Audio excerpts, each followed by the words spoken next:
जय हिंद दोस्तों, बहुत बहुत स्वागत है हमारे YouTube चैनल पर। दोस्तों बिल्कुल सही थंबनेल आपने देखा है, टैक्स बचाना है तो शादी कर लें। दोस्तों आपने देखा होगा बहुत सारे युवा लोग हैं शादी के नाम पे डरते हैं, भागते हैं, शादी नहीं करवाना चाहते हैं। लेकिन इनकम टैक्स डिपार्टमेंट में कुछ ऐसे बेनिफिट हैं जो अगर एक बार आप शादी करवा लेते हैं तो आपको मिलने वाले हैं, वो इस वीडियो में हम डिस्कस करने वाले हैं। तो देर न करते हुए चलिए दोस्तों वीडियो को स्टार्ट करते हैं।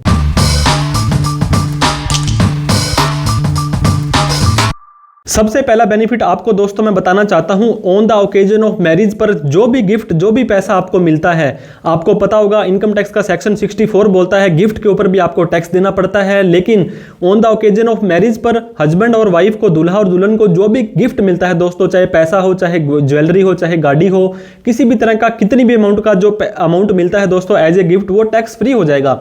वो सारा का सारा उस हस्बैंड या वाइफ की एक नंबर का इनकम है, जो कैपिटल है वो बन जाएगी, उसके ऊपर कोई भी टैक्स आपको नहीं देना पड़ेगा। दोस्तों on the occasion of marriage के बारे में, शादी वाले दिन ही नहीं, शादी से पहले भी 4-5 दिन की जो भी हमारी रस्म्स होती हैं, उन सभी पर जो भी आपको पैसा मिलेगा वो सारा का सारा टैक्स फ्री हो जाएगा। चाहे आपको ये पैसा रिलेटिव से मिले, चाहे नॉन रिलेटिव से मिले।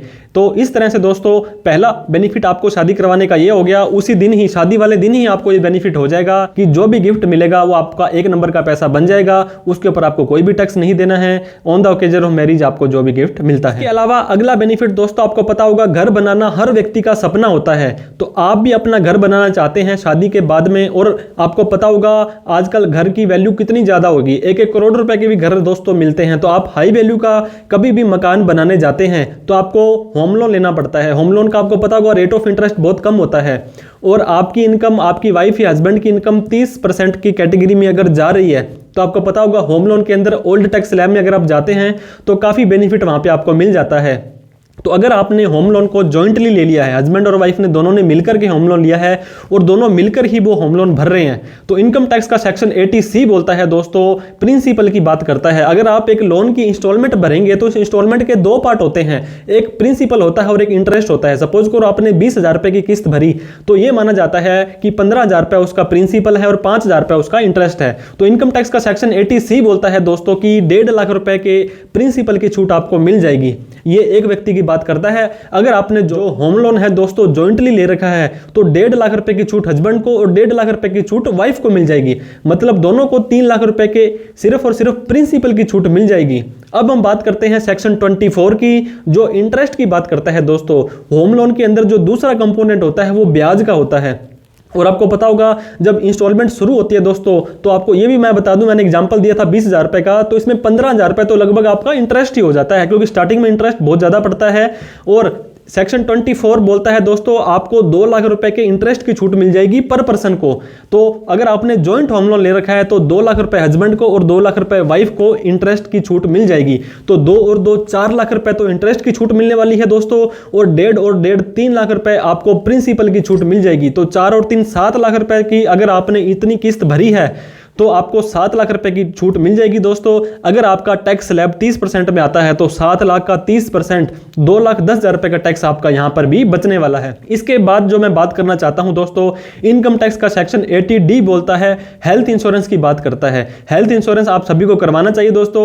कभी भी इन फ्यूचर के अंदर कोई ऐसी इमरजेंसी आ जाती है, हमारे पास पैसा नहीं होता है, तो हेल्थ इंश्योरेंस के थ्रू हम हमारी हेल्थ सही कर सकते हैं। तो हेल्थ इंश्योरेंस के अंदर अगर आप अपना या अपनी स्पाउस का, अपनी वाइफ का आप हेल्थ इंश्योरेंस करवाते हैं दोस्तों, तो 25,000 रुपए की छूट आपको वहां पर भी मिल जाएगी। ये इनकम टैक्स का सेक्शन 80D बोलता है। सपोज करो 10,000 रुपए का हेल्थ इंश्योरेंस आपने करवाया और 15,000 रुपए का आपने अपने स्पाउस का करवाया, तो दोनों की छूट मिलाकर के 25,000 रुपए की छूट आपको यहां पे मिल जाएगी। इसके बाद नेक्स्ट बेनिफिट दोस्तों HUF, हिंदू अनडिवाइडेड फैमिली, आपने सुना होगा।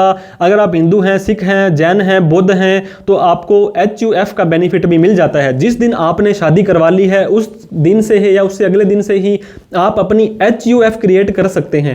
HUF क्रिएट करने का मतलब दोस्तों हिंदू अनडिवाइडेड फैमिली होता है। ये एक अलग एंटिटी बन जाएगी। अगर आप हस्बैंड और वाइफ 2 जने घर पे हैं तो ये तीसरा आपके घर के मेंबर बन जाएंगे। तीसरा मेंबर का मतलब इस एक नया व्यक्ति, आर्टिफिशियल पर्सन बन जाएगा दोस्तों। इसका अलग से पैन कार्ड बनेगा, इसकी अलग से बैंक में अकाउंट खुलेगा और इसको अलग से इनकम टैक्स में बेसिक एग्जम्पशन लिमिट की बेनिफिट भी मिल जाएगा।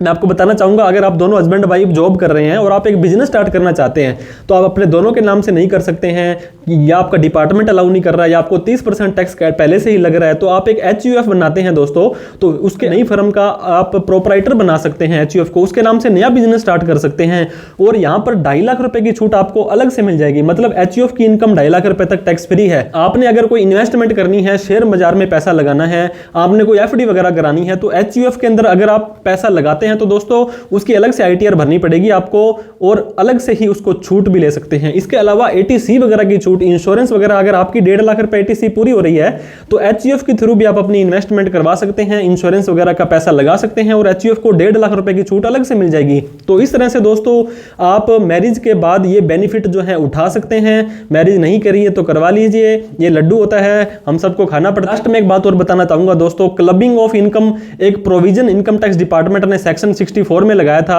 कि क्लबिंग ऑफ इनकम का मतलब है किसी और की इनकम पर आपको टैक्स देना पड़ेगा। तो यहां पे सिर्फ 2 ही पर्सन को मोस्टली टारगेट किया जाता है, एक तो स्पाउस को, हस्बैंड या वाइफ को, एक होता है माइनर चाइल्ड को। दोस्तों अगर आपने अपनी पत्नी के नाम में कोई इन्वेस्टमेंट डायरेक्टली करवा दी है तो इनकम टैक्स डिपार्टमेंट ये मानेगा कि उस अमाउंट से जो भी पैसा कमाया जाएगा वो उस पति की ही इनकम मानी जाएगी, अनलेस कि आप प्रूफ कर पाएं कि वो पैसा पत्नी का था।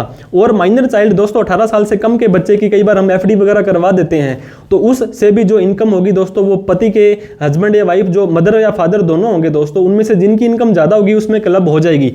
तो क्लबिंग ऑफ इनकम के प्रोविजंस को भी प्लीज ध्यान में दें आप, और टैक्स सेविंग का मैक्सिमम बेनिफिट आप जरूर उठाएं। ये वीडियो कैसी लगी है वो भी हमें जरूर बताएं, और ऐसा कोई जो टैक्स सेविंग का टिप है दोस्तों हमसे डिस्कस करने से रह गया हो तो आप जरूर कमेंट बॉक्स में बताएं, कमेंट करा करें ताकि हमें पता लगे कि हमारी ऑडियंस है कितनी जागरूक है। और वीडियो को देखने के लिए धन्यवाद। इस वीडियो को उन सभी लोगों में शेयर करना है जो शादी करवाने वाले हैं या करवा ली है या करवाने के लिए मना कर रहे हैं, ताकि वो थोड़े से कन्विंस हो जाएं। वीडियो देखने के लिए धन्यवाद। Thank you so much. जय हिंद, जय भारत।